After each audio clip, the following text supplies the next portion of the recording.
এটা হচ্ছে ক্যালকুলাস 2 এর 17 নম্বর অঙ্ক। আসছে কততে? ন্যাশনাল ইউনিভার্সিটির 2015 সালে 2004 সালে।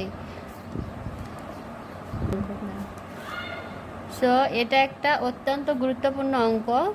তো এখানে কি দেওয়া আছে দেখে নেই যে আর অফ টি সমান I cos T plus J sine T. আর এটা রেঞ্জ কত দেওয়া আছে? 0 থেকে 2 পাইয়ের মধ্যে রেঞ্জ দিয়ে কী বের করতে বলছে? ভেক্টর ফাংশনের লেখচিত্র অঙ্কন, মানে এই ফাংশনটার একটা কি আকৃতি আসছে সেটা আগে বের করতে হবে, দেন ওটার লেখচিত্র অঙ্কন করতে হবে। তো এটা সলিউশন করব। প্রথমে আমাদের যেহেতু আর অফ টি সমান একটা দেওয়া আছে, কিন্তু আমরা জানি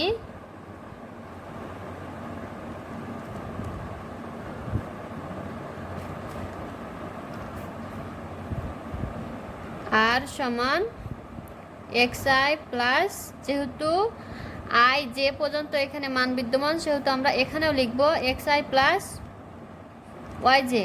তাহলে এটা একটা মান দিলাম। আর আমাদের কি দেওয়া আছে?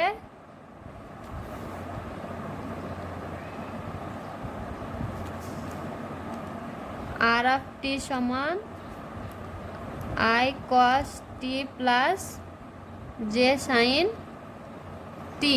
এটা আমরা 2 নম্বর সমীকরণ দিলাম। তো এখানে আর অফ টি মানে একই। সো আমরা এ আর এই 1 আর 2 নং সমীকরণ তুলনা করব।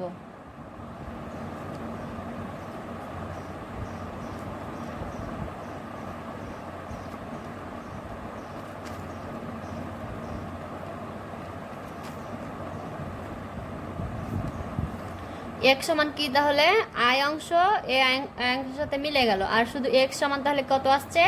কস টি। তাহলে আমরা এখানে কি লিখব? এক্স সমান কস টি, আর জে জে ঠিক থাকলো। আর ওয়াই সমান কত আসছে? তাহলে ওয়াই সমান সাইন টি। তো এভাবে শুধু আসছে না, তো আমরা যদি এটাকে বর্গ করি তাহলে কি আসছে? এক্স স্কোয়ার সমান কস স্কোয়ার টি আর ওয়াই স্কোয়ার সমান সাইন স্কোয়ার টি।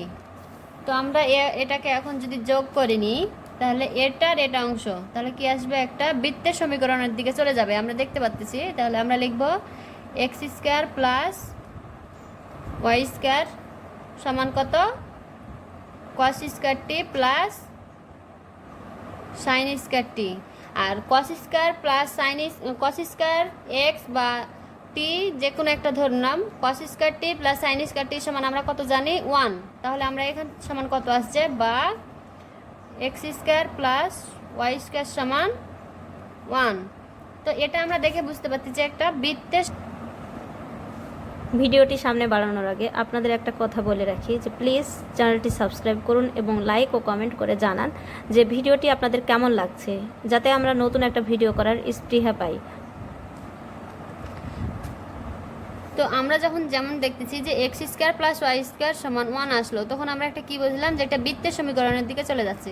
তো আমরা এখানে কোনো কিছুর পাওয়ার 1-এর পাওয়ার যতই দেই, আমরা 1 থেকে ইনফিনিটি পর্যন্ত যতই দেই আমাদের কী আসবে? 1ই আসবে। মানে 1-এর পাওয়ার 0 ইনফিনিটি যাই দেই মানে 1। তাহলে আমরা এটাকে কী করে নিলাম? বৃত্তের সমীকরণের ক্ষেত্রে 1 স্কোয়ার। তখন আমরা এটা কী লিখতে পারতেছি যে x square plus Y square সমান 1 স্কোয়ার। মানে এটা হচ্ছে অতএব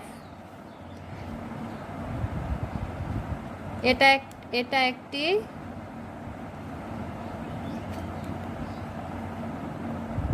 বৃত্তের সমীকরণ। আর এখানে যেহেতু এক্সের সাথে কোনো কিছু মাইনাস প্লাস আকারে নাই, তাহলে এটা কত? 0 0 মানে মূল বিন্দু বা বিন্দুগামী বৃত্ত। তাহলে এটা আমরা কি লিখতে পারবো? যে এ যার কেন্দ্র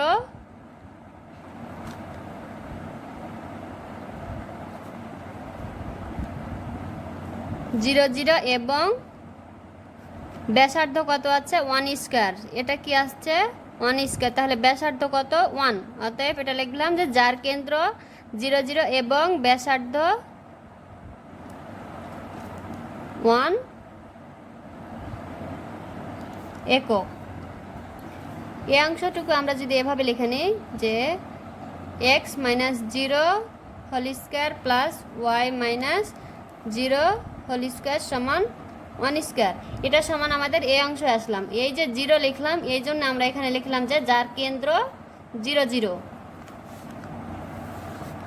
এখন এই যেহেতু এটা বৃত্তের সমীকরণ আসলো, এখন বৃত্তটা আমাদের কি বলছে, ভেক্টর ফাংশনের লেখচিত্র অঙ্কন করো। সো আমরা এখন এখানে লেখচিত্রটা অঙ্কন করব। একটা এক্স অক্ষ, এটা ওয়াই অক্ষ, এটা দেওয়ার সময় আমাদের অবশ্যই মনে রাখতে হবে যে এটা আমাদের দিক আগে লিখে নিতে হবে, যে এটা কি এক্স অক্ষের দিক, তাহলে এটা এইভাবে অ্যারো চিহ্ন দিয়ে এক্স, আর এদিকে ওয়াই অক্ষ নির্দেশ করে, তাহলে এখানে ওয়াই। অবশ্যই অ্যারো চিহ্ন দ্বারা দিক আগে নির্দেশিত করতে হবে, তাছাড়া এটা ইনফিনিটি আকারে চলে যাবে, তখন এটা আমাদের কোনো মানই নির্দেশ করবে না। তাহলে এখানে আগে দেখে নিতে হবে এক্সের মান কত, 0, মানে 0 মানে এখানেই থাকছে, ওয়াইয়ের মানও কত, 0 0 0, কিন্তু ব্যাসার্ধ কত, তাহলে 1। তাহলে আমাদের ব্যাসার্ধ 1 হলে এটা কত একক যাবে, আমরা ধরে নিলাম যে এখান পর্যন্ত এটা 1 একক, তাহলে প্রত্যেক দিকে 1 একক আকারে এটা একটা বৃত্ত হবে।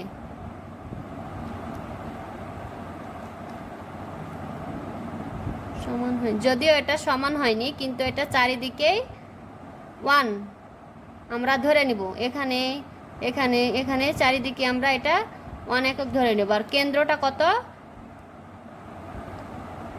0, 0, কেন্দ্র 0 0। এটা আমরা এভাবে লিখে দেব যে চিত্র বৃত্ত, ব্যাস। এর অঙ্ক দেখে বিব্রত না হয়ে এভাবে সহজভাবে আমরা এই অঙ্কটা সলিউশন করতে পারলাম। একইভাবে আমরা পরের অঙ্কগুলো দেখে নিব। এখানে বইয়ের 26 নম্বর উদাহরণ কি দেওয়া আছে, টি সমান 2π বিন্দুতে এফ অফ টি সমান একটা ফাংশন দেওয়া আছে কি cos ti plus sine T J plus T by 2π K, vector ফাংশনের অবিচ্ছিন্নতা যাচাই করো। তো আমরা বিচ্ছিন্নতা যাচাইয়ের ক্ষেত্রে আমাদের প্রথমেই দেখে নিতে হবে যে লেফট হ্যান্ড সাইড সমান যেন রাইট হ্যান্ড সাইড মিলে যায়, মানে একটা অংশ আমরা বের করব আর একটা অংশের সাথে যেন মিলে যায়। তো আমরা সলিউশন করব, আগে দেওয়া আছে লিখে নিই, দেওয়া আছে ফাংশনটা লিখে নিব। দেওয়া আছে এফ অফ টি সমান cos ti plus sine T J plus K by 2π T by 2π K, এটা একটা ফাংশন দেওয়া আছে। এখন এই ফাংশনটার লেফট হ্যান্ড লিমিট আমরা দেখে নিব, যখন এই অবিচ্ছিন্নতা যাচাই করতে হবে তখন লেফট হ্যান্ড লিমিট আর রাইট হ্যান্ড লিমিট বের করতে হবে। তো আমরা ফার্স্টে লেফট হ্যান্ড লিমিট বের করব।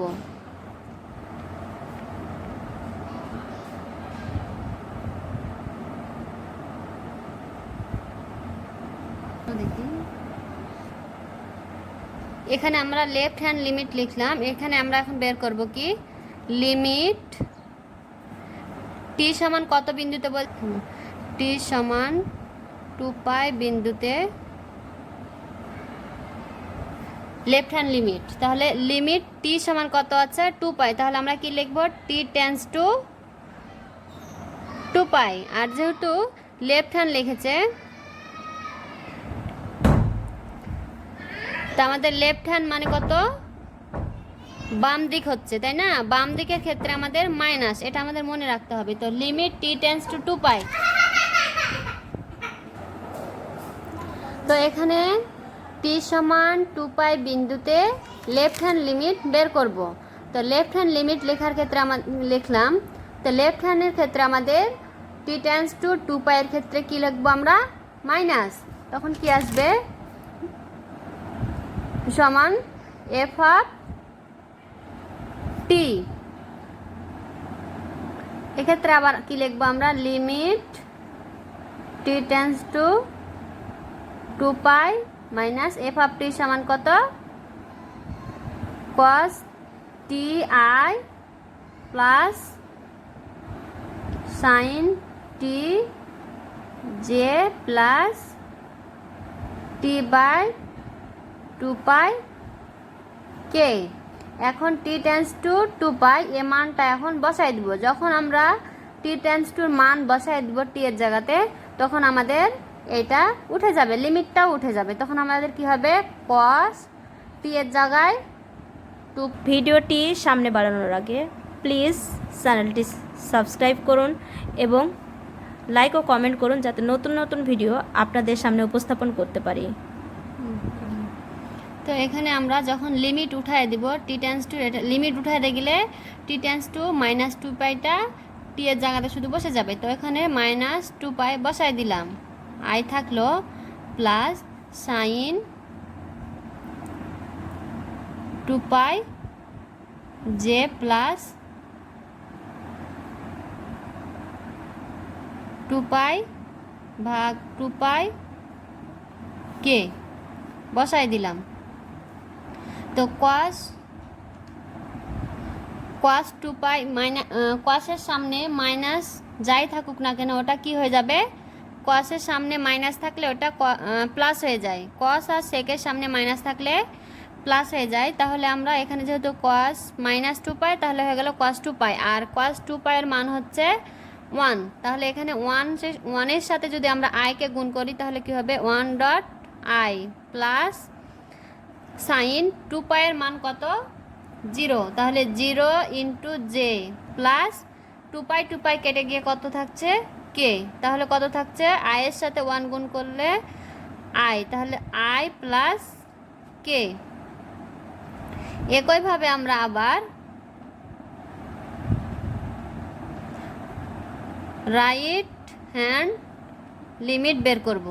তখন আবার লিখব limit T tends to 2π F of T. তাহলে আবার কি লিখব, limit T tends to 2π F of T সমান কত, cos ti plus sine tj plus t/2π K. এখানে যেহেতু প্লাস, এ মানটা এখন আবার আমরা বসাই দিব, লিমিট উঠায় দিয়ে টি এর জায়গায় 2π বসাই দিব। এখানে লেফট হ্যান্ড মানে এখানে হবে প্লাস, লেফট হ্যান্ড মানে প্লাস। তাহলে এখানে আবার টি এর মানটা বসাই দিলে cos 2π i plus sine 2π J plus 2π ভাগ 2π কে। এখানে cos 2π এর মান 1, তাহলে 1.i প্লাস সাইন 2π এর মান 0, তাহলে 0.j প্লাস 2π কেটে গিয়ে 1.k মানে কে। তাহলে i প্লাস কে থাকলো। যেহেতু লেফট হ্যান্ড লিমিট সমান, লেফট হ্যান্ড লিমিটের মান এবং রাইট হ্যান্ড লিমিটের মান একই হলো, তাহলে আমরা এখানে কি লিখতে পারি, অতএব বা যেহেতু লেফট হ্যান্ড লিমিট সমান রাইট হ্যান্ড লিমিট, অতএব প্রদত্ত ফাংশনটি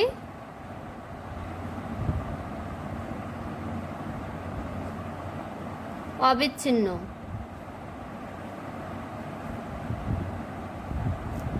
যদি আমরা এই দুইটা সমান না হইতো তাহলে আমরা লিখতাম বিচ্ছিন্ন। যেহেতু লেফট হ্যান্ড লিমিট সমান রাইট হ্যান্ড লিমিট হয়ে গেছে, তাহলে আমরা এটা বুঝতে পারলাম যে এটা অবিচ্ছিন্ন শর্ত মেনে নিয়েছে। তাহলে লিখে দিলাম যে আমরা প্রদত্ত ফাংশনটি অবিচ্ছিন্ন।